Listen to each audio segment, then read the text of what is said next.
It's 7 o'clock. We'll call the meeting to order. This is the monthly meeting of the WPCA for Simsbury.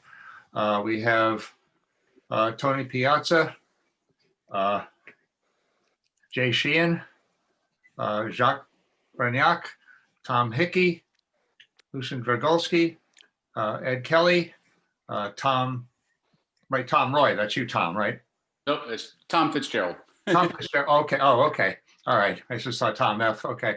I'm Michael Park. I'm sitting in as chair for our regular chair, who's on a much needed vacation. Tony, do we just recording this? We don't have a clerk. Yeah, it's being recorded on this and it's being broadcast on SCTV. Oh, okay. All right. And so welcome to anyone else joining in. The first order of business is always a safety brief. Usually when we're at the facility, we talk about how to get out if there's an emergency, which there never is and never will be. So I just like to bring up the new Simsbury ordinance about feeding wildlife. And this is mostly to keep the bears away. And so there are restrictions now on even bird feeders from April 1st to November 30th to keep the bears from being attracted. And there's also a section that asks you to keep your trash barrel secured because the bears don't understand boundary lines. So when my neighbors attract the bears with their trash, the bears freely come onto my property where my trash is secured. And so it's something, and I don't know how well it's been publicized, but it's on the state or on the town website. And so it's something to look at and take seriously. Okay. All right. First order of business, request waiver for 98 Country Road. It's actually 98 County Road, Mike. Oh, I'm sorry, county. Okay. Mr. and Mrs. Singer, the owners of the property, are looking to hook up to the sanitary sewer on County Road. They're requesting a waiver of the FCC. They're citing medical issues and things of that nature in the letter. And I relayed to them that I do not have the authority to waive it, and I would have to bring it up to the board. Okay. So would you just summarize what they are asking specifically? They are asking for a waiver of the facility connection charge. Ah, okay. There is no assessment on the property, nor was there ever an assessment on the property. The sanitary sewer was put in the street by a developer that was past their property and just put the sewer line in the road. And there was no benefit assessment to the people on that section of County Road. Have we done anything like this before? Is there any precedent for it? I have no records of anything where any waiver was given for a facility connection charge. Mm-hmm. There is the option, I believe in the state statutes, Jay, you may know a little bit, is that we have the ability to offer them a payment plan, I believe, in the state statutes, if we wanted to go that route. My understanding is that we're allowed to, or the precedent is that we can have them pay in accordance with, our SRF loan, 2% or thereabouts over a period of time. So that would be another option to offer them. When was this line originally put in? On County Road, it was put in, I believe, in the early 80s. Oh, wow. Okay. I guess I have two questions. It's definitely a hardship case based on the letter. The system hasn't failed, true? Correct. Yeah, it's not an emergency installation. Well, I don't think offering a payment plan, even though it would be good faith, It doesn't sound like to me that they would be able to even pay that.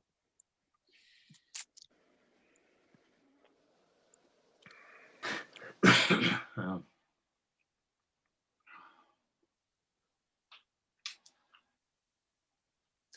anyone else?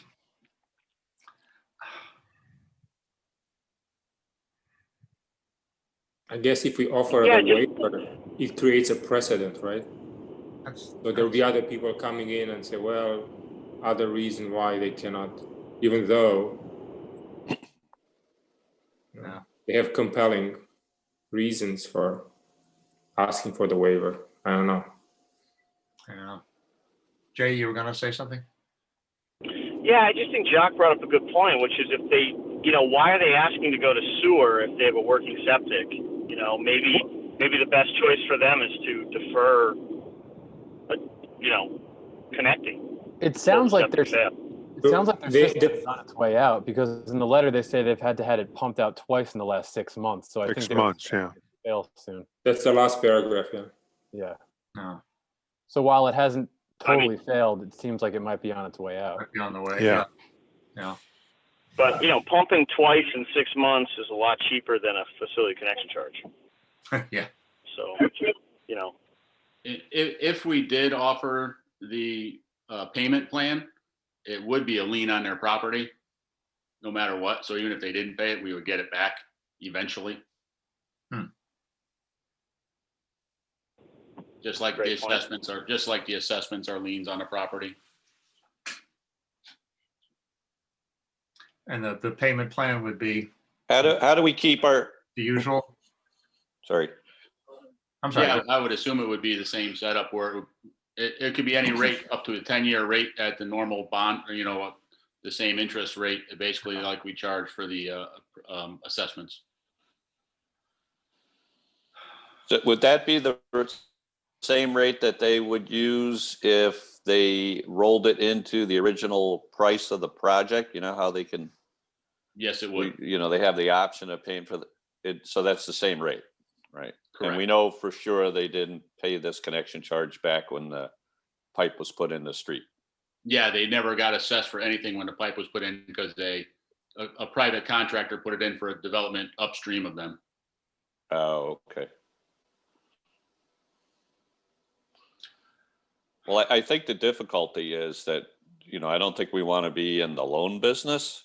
So I don't know how we establish the criteria for handing out these types of loans. What's defined as a hardship? And that's where it starts to get a little difficult. Yeah. So if we could kind of wrap our hands around that, then we could probably do this, which would keep everybody from asking for a loan downstream of the original project installation. I mean, there are options of, money available through home equity loans and things like that also. So, we're not the only place that they could go to finance this. What would that amount to, Tony, if we did the 10-year? As far as what rates and how much would total cost would be? Yeah, how much would it cost for a year or a month, whatever they would pay?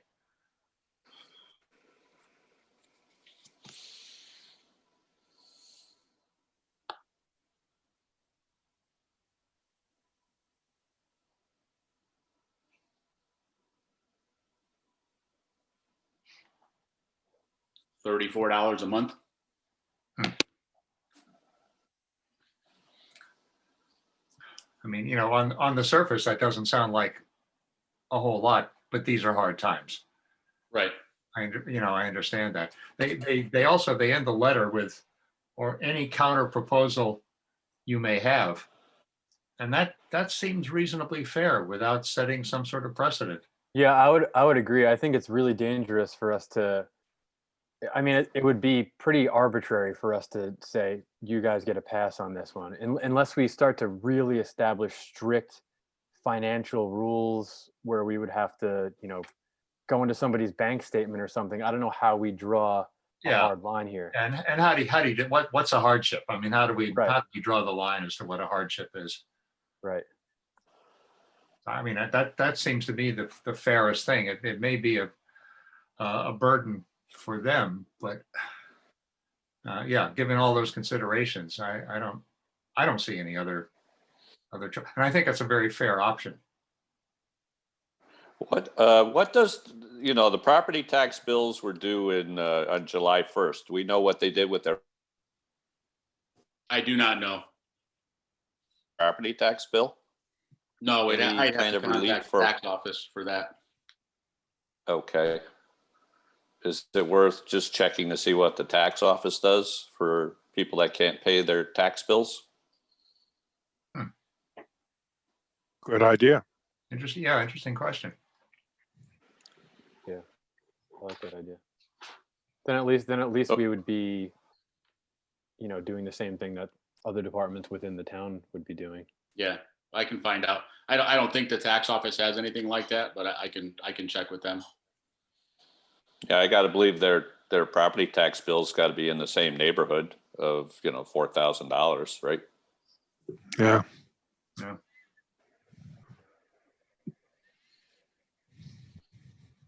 What type of house is this? I think it's a colonial. Any idea of the square feet or anything? No. Okay. But it's easy enough to find out on the property tax records what their assessment is. Yes. Anyhow, I maybe that's worth pursuing, and then we could kind of maybe send a letter, say if it's not an immediate problem, recommend staying hooked up to your current septic system. It's under review, and and we'll get back to them maybe after the next meeting when we have some more information. Okay, I can do that. We don't need to act on this tonight. Nope, we don't have to. We can put it off for till next month, and I'll Okay. relay that to them, and and tell them what we're looking at and the different the different things we're looking at, just so they're aware of it. So. All right. Seems fair. Okay. I completely agree. I think that's a great path. Okay. All right. Everyone okay with that? Okay. Yep. Yeah. Okay. Number 3, solar power virtual net metering. Lucian, I know you'll like this one, just for everybody's everybody's information. We're getting ready to work with Titan Energy. They're basically a consultant that goes out and puts bids and stuff together for solar power for municipalities to do net metering. So we're trying to get either by ourselves a net metering contract or with other municipalities to do a mass bid with possibly Farmington, Canton, and then any local sewer plants. So we're all a gigantic consortium, so to say, going after a big chunk of solar power. So that's our next step right now, is we're looking at that. So it's just information for you guys to let you know what we're looking at. As far as I know, Does the application for net metering, they don't take any applications now. They'll open them again in April. Right, and yeah, they're getting ready to. The money's coming out supposedly in November, December for applications for April. Yeah. So this means we don't have solar panels? It's bought from a solar farm somewhere off property? Correct. Yeah, because we're limited on site on where we could actually put solar panels. We don't have any real roof space, and the berm is the ideal spot, but we have to do a lot of work to the berm coming up, and now you'll find out in a couple minutes. So we're very limited on site for solar panels for what we would need to make it effective for us.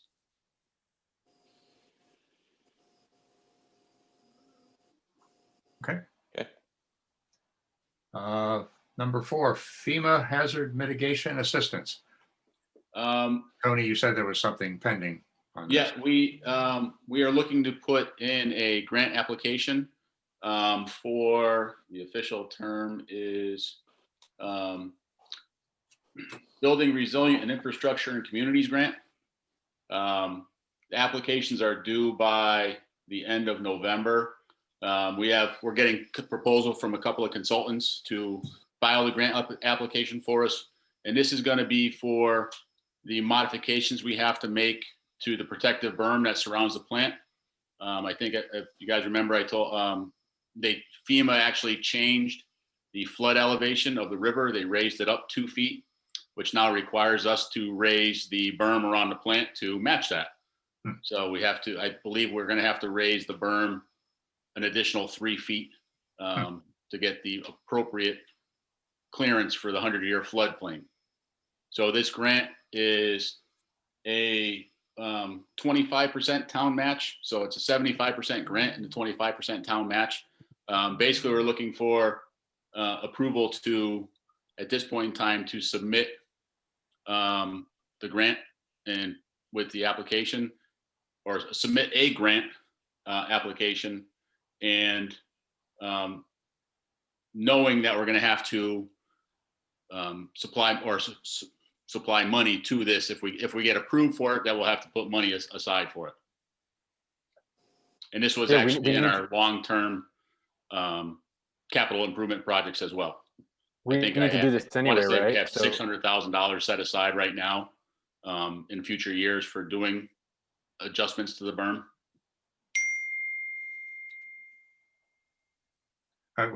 Just to clarify, I lost something. So 75% of that cost would be the grant, Correct. and 25 would be matched by the town.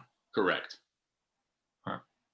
So I when believe you that's the way it's set up. Yes. so when you say there's money set aside, For our long-term planning, we haven't set it aside yet. In our long-term capital improvement projects, part of it is repairs or adjustments to the berm, because we knew this was coming. So it's in our capital improvement for next year or the year after. but the grant would offset this. Is that Correct. the idea? Ah, gotcha. Okay. And Okay. this is something we would need to do anyway, right? Yes, we need to do it anyway. So whether we get the grant or not, we Right. still have to do it. Right. So we either pay 100% of the cost or 25% of the cost. Correct. Yeah. Go for the grant. Yeah, absolutely. Yeah. Tony, quick question on the grant. Did you write an RFQ for the consultants, or did you just kind of talk to a couple and ask them to submit something?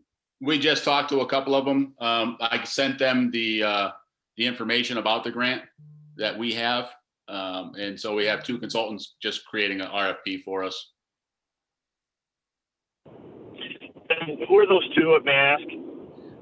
AECom is one, because they're working on our facilities plan update anyway, and DPC Consulting. Okay, so just be aware, and I don't know if you want to tell them this or not, but FEMA is a federal organization. The Fed made a new ruling about, I want to say about a year ago, that anyone who writes the grant cannot do the work. So if they submit a grant, it's CMR,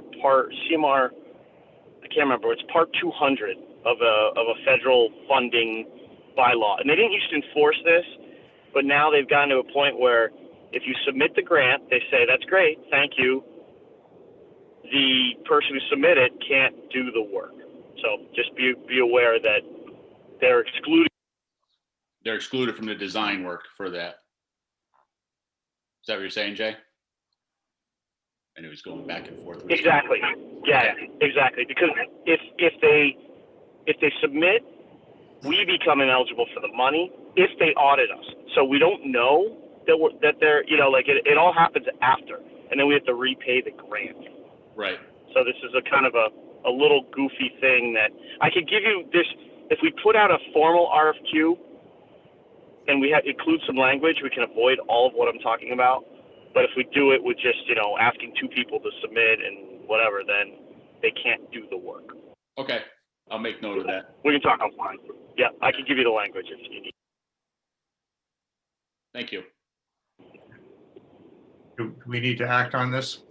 Yeah, we do need to have a motion to submit a grant application. I hear a motion. So move. Second? Any Second. discussion? Yeah, Jay, do we want to put any caveats in there based on what you just said, or we can just go ahead as is? I mean, I don't mind if someone submits it and we pay them to submit it, and then we pay someone else to do the work. It doesn't, it's fine as long as they know that that's the case. That's what, because no one wants the grant work. Everyone wants the back end. They usually do the grants for free, but if we. I don't think anybody or either of these two companies would have the ability to do the design work. I may be wrong, but I don't think they have the expertise for that design work for the berm because it's considered a dam. So you have to get a dam engineer to do the work. Those damn engineers. Then, yeah, you're right. Then it's not an issue at all. Perfect. Okay. The other thing, just so you guys know, this is, we have to get the approval from the Board of Selectmen to submit this grant as well. So that's just another part of the process. Would think that'll be a problem? No, Okay. no, we actually got this. We got the information from the town manager, so Oh, okay. I'm sure they're all on board. Any other discussion? All in favor of the motion to submit the grant, and this has to be by the end of November, right? Correct. Okay. All in favor? Aye. Aye. Aye. Okay. Motion carries. 2021-22 budget. That's actually wrong. It's actually a review of last year's budget. Oh, I caught that today when I looked at it. oh, there we are. Okay. So it's actually just looking at past year's budget. We're 2.5% above what we were the previous year, but we're actually fully staffed at this point in time, so we're good. That's where that extra money comes in. That, and along with the increases in major medical and for our sludge hauling, that's the biggest expenses for the differences. We still came in $300,000 under our expected budget with our electrical savings costs. That was a lot of it. Okay. So we're still looking good. Our reserve fund is currently right at around $6.5 million, which I know, Jay, you love. Love it. But a big hit's going to come out of that. The berm will be a big hit if we don't get the grant. The berm is going to be a big hit, and there's a couple of major projects coming up for next year that's going to take a lot of the money. So, or take some of the money. When would that, to just go back, when would that berm be done? Right now, I would assume probably 2 years. Oh, okay. It's not going to be a quick process because of, you got to get, DEP's got to get involved because, like I said, it is considered a dam. So it's a whole, luckily it's not Army Corps regulated, so we don't have to go to them at this point. Okay. Okay. Any more questions about that? Okay. Sewer extension projects. The big ones that are still going on, the Highcroft townhomes, all the sewers are in. They're actually, I think they have 2 more buildings they need to put in, and then that project will be completed. The Ridge, they did a couple of changes to the sewer line because they took out some townhomes and decided to put more apartments in instead. So they have, I want to say, 4 more buildings to put up. And then that project will be completed. For us, our Woodland Street project is in design right now. We're hoping to have that put out to bid in January. So for potential spring construction. And that's all going to depend on what the state is doing with the bridge right in front of Ensign Bickford, Dino Nobel, because they're planning on replacing that little bridge right there. So our construction may be delayed if the state is replacing that bridge. Okay. Thank you. And let's see. treatment facility report. Still going well permit wise. We actually took one of the oxidation ditches down a couple weeks ago. First time in actually 6 years to have it offline. Okay. We had there's a lot of septic material down in the bottom of it, a lot of grit we got out of the system. I think we got six dumpsters full of grit out of the bottom of it. So I had my operator scrambling for a couple of days, taking that offline and cleaning it out. The PLC upgrade in a plant, we're going back and forth. Our integrators, of course, since we're not his only client, he travels quite a bit throughout the US, so we're getting delayed. We just got 2 more PLCs to do. He's going to be coming back in a month after he gets back from Nevada and his 2 weeks quarantine at this point in time. And we'll finish those 2.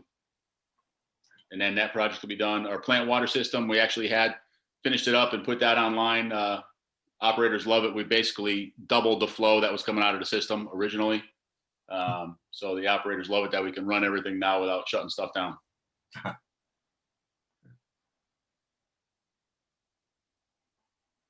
Any questions about any of that? All right. The other thing I'll tell you, we just got our nitrogen credit information where the number's going to be wrong, but because they adjusted it, it's I believe $23,000 we're getting back from the state for nitrogen credit for last year. Oh. Okay. Tony, that's a little more than you expected, isn't it? Wouldn't you say? Actually, last year was a lot more than I expected. Last year we got back 50,000, which I thought was astronomical. 20, I would expect more like 15,000 is what I plan on. We keep my process control operator and we keep messing with the process, trying to find that happy medium for nitrogen phosphorus removal to make sure they're both doing the right thing and saving the same amount in both ways. Well done. Thank you. Yeah, thank you, Tony. And correspondence, there's a letter from Nelson Construction. It's a letter we sent to Nelson Construction. If you guys remember, there was the discussion whether or not the townhomes or condominiums were the same. This is just clarification, telling him that the townhomes are separate from condominiums and they're full facility connection charges. And then the other piece of correspondence was for the Big Y facility connection charge. Okay. Was there any follow-up on the townhome topic, or that was it? Yeah, that was it. He paid it and said, okay. All right. Okay. And the June minutes.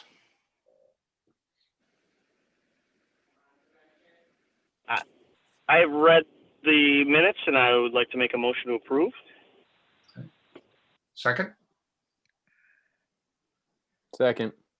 Okay. Any discussion? Nope. All in favor of accepting the June minutes as written? Aye. Aye. Aye. Any abstentions? I'll abstain. Okay. Yes, Ed. Okay. And I think that's it. So if that's it, then I'll make a motion to adjourn the meeting. I have one question, however. Tony, has anybody asked us to do any COVID testing of our wastewater? No, thankfully. I know Yale is doing involved. a big study. Yale is doing a big study. It's not, if the federal government was looking at trying to do that in all wastewater treatment plants, and I don't believe it's going to take off just because of the cost involved in doing that. It would be similar to doing the testing for pharmaceuticals in the wastewater. So it's not a cheap test. Yeah. Yeah, I know some of the universities are doing that testing. Yeah. Yeah. So I didn't know what's involved, if it's expensive, inexpensive, easy, hard, worthwhile, not worthwhile. Anybody asked us to do it. So I guess you answered the question. Yeah. It's expensive and nobody asked us to do it. Correct. Let's hope it stays that way. Yeah, yeah. All right, there's a motion. You know, we've been doing Go ahead. a little bit, just on that topic, we've been doing a little bit of COVID testing, even at some universities. And where it works is if you basically have to go into the building, crack the sewer pipe, and sample out of that. You can't really do it at the plant. It's too broad of a spectrum. So we would have to literally go into certain neighborhoods, pick the right manhole, put a sampler in place, and then sample that way. So, I mean, we could identify it. The good news is they've been finding that COVID appears positive in wastewater before it appears on like a normal test. So we're seeing that trend that it's an early detection system, but as Tony said, it's very expensive, and you know, at a dorm it makes sense, but in a neighborhood, you know, is it as effective? So just a little trivia. okay. Anything else? There's a motion to adjourn. All in favor? Aye. Aye. All right. Thank you, gentlemen. See you next month.